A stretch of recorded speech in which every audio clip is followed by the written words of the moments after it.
Rahmanirrahim. Assalamu alaikum students. Today we are going to start our new chapter Sport and Movement, chapter 16.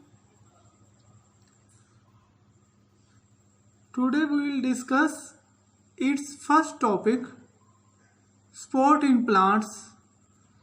कि जो plants हैं उनके अंदर sport के कौन कौन से मैकेनिज्म्स हैं, कौन कौन से ऑर्गन्स और इवन के टिश्यूज और सेल्स हैं जो कि उसे सपोर्ट प्रोवाइड करते हैं प्लांट को। फर्स्ट मैंने ये जो पूरा टॉपिक है इसे 6 हेडिंग्स 6 पोर्शंस में डिवाइड कर दिया है। First, organ which provides support to the plant is stem. There are 2 functions of stem. It provides support to the plant.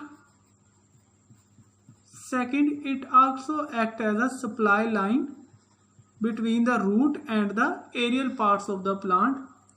कि रूट से लेके ऊपर लीव्स तक जो सप्लाई प्रोवाइड करता है फूड की, वाटर एंड ग्लूकोज दोनों सारी चीज़ें, ये कौन प्ले करता है? Stem.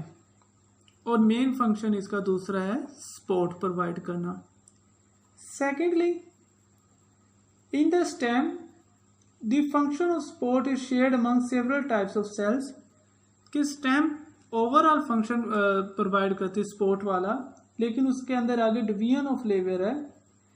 The living cells of epidermis, cortex and pith take water by osmosis. वो कहता है जो स्टेम के लिविंग सेल्स होते हैं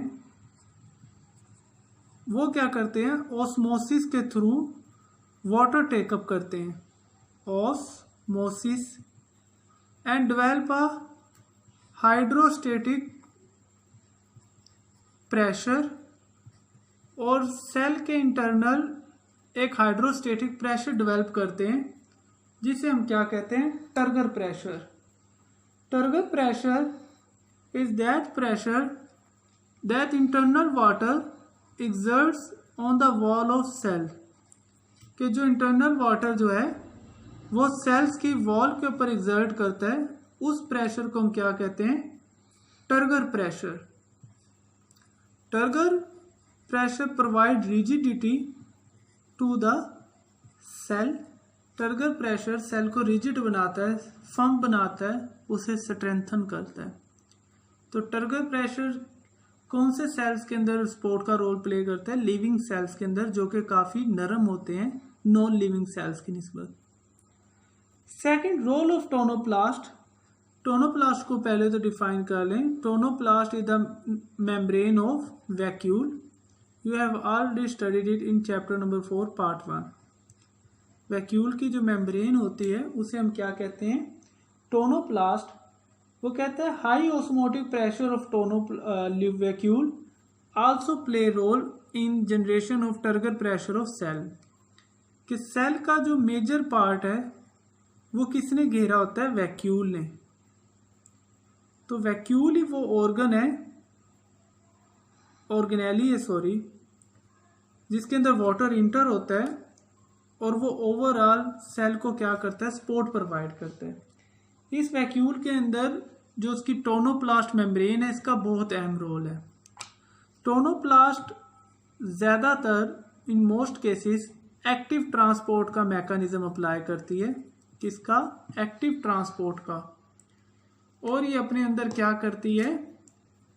एक्टिवली सॉल्ट्स को एक्यूमुलेट कराती है, सॉल्ट्स को इनवर्ड मूव करवाती है टोनोप्लास्ट। जब सॉल्ट्स की कंसंट्रेशन सेल के अंदर ज़्यादा हो जाती है तो सॉल्ट की कंसंट्रेशन को मेंटेन करने के लिए ऑटोमेटिकली बाहर से अंदर की तरफ क्या मूव करता है? वाटर। और वो वाटर जो है वो उस पूरे सेल को क्या बना देता है? रिजिड। सो ये टर्गर प्रेशर मेंटेन करने में वैक्यूल की जो मेम्ब्रेन है टोनोप्लास्ट, इसका बहुत अहम रोल है बाय एक्टिव ट्रांसपोर्ट। कुछ इंपॉर्टेंट टिश्यूज हैं जो कि इन्वॉल्व हैं in the support of cell के अंदर। वो दो टिश्यूज हैं collenchyma and sclerenchyma. Collenchyma sclerenchyma को हम डिटेल में डिस्कस करेंगे इंशाल्लाह in next topic. Collenchyma living cells होते हैं,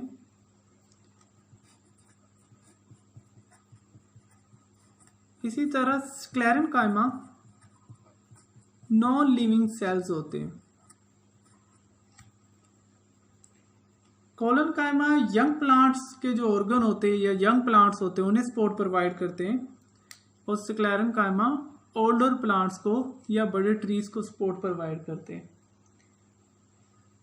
सेकेंडली वेस्कुलर बंडल्स के जो वेस्कुलर बंडल्स हैं उनका दो रोल हैं।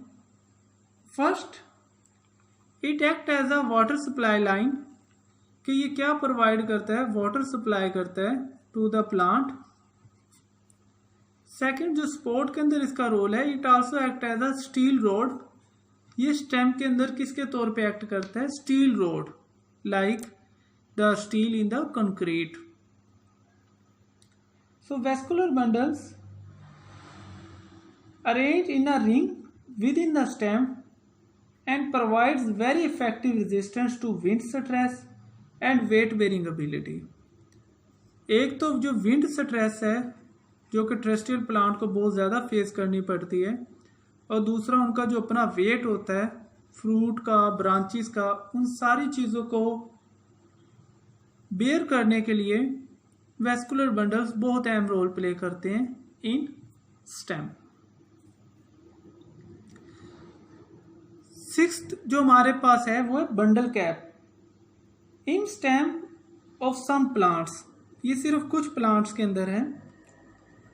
Xylem is tough and inextensible to perform the same function as steel rod. The vascular bundles are strengthen to by additional sclerenchyma fibres. वो कह रहा है जो वेस्कुलर बंडल्स हैं मीन जाइलम और फ्लोएम,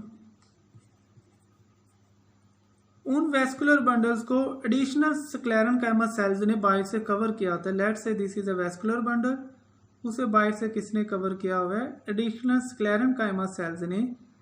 ये जो एडिशनल स्क्लेरेनकाइमा सेल्स होते हैं ये इसे बाहर से क्या करते हैं, सपोर्ट प्रोवाइड करते हैं, उसे फर्मनेस प्रोवाइड करते हैं। वो जो सेल्स हैं एडिशनल सेल्स, उन एडिशनल सेल्स को क्या कहते हैं, बंडल कैप सेल्स। आपकी बुक में बाकायदा नाम दिया हुआ है एक एग्जाम्पल के तौर पे सनफ्लावर। वो कहता है जी बंडल कैप सेल सनफ्लावर के अंदर देखे जा सकते हैं जो कि जाइलम और फ्लोएम को, वेस्कुलर बंडल को बाहर से कवर करते हैं और उसे सपोर्ट प्रोवाइड करते हैं, फर्दर स्ट्रेंथ प्रोवाइड करते हैं। So this is your first topic of chapter 16 in which we discuss support in plants. 6 headings हैं। स्टेम रोल प्ले करती है सपोर्ट इन प्लांट में, टर्गर प्रेशर रोल प्ले करता है but in living cells. Tonoplast का क्या role है, turgor pressure develop करने में हेल्प करती है, एक्टिव ट्रांसपोर्ट में हेल्प करती है। इंपॉर्टेंट टिश्यूज कौन कौन से हैं, collenchyma, sclerenchyma, living, non living, young tissue, young plant और ओल्डर प्लांट, उन दोनों को सपोर्ट देना रिस्पेक्टिवली। वेस्कुलर बंडल्स का क्या रोल है, विंड की स्ट्रेस को बेयर करना और वेट बेयरिंग कैपेसिटी को बढ़ाना। बंडल कैप सेल्स होते क्या हैं, एडिशनल सेल्स हैं, किसके गिर्द प्रेजेंट होते हैं, वेस्कुलर बंडल्स के गिर्द। इनकी अपनी क्या नेचर होती है, दे आर स्क्लेरेनकाइमेटस सेल्स, और किस प्लांट के अंदर मेजरली पाए जाते हैं, sunflower. So this is all about support in plant.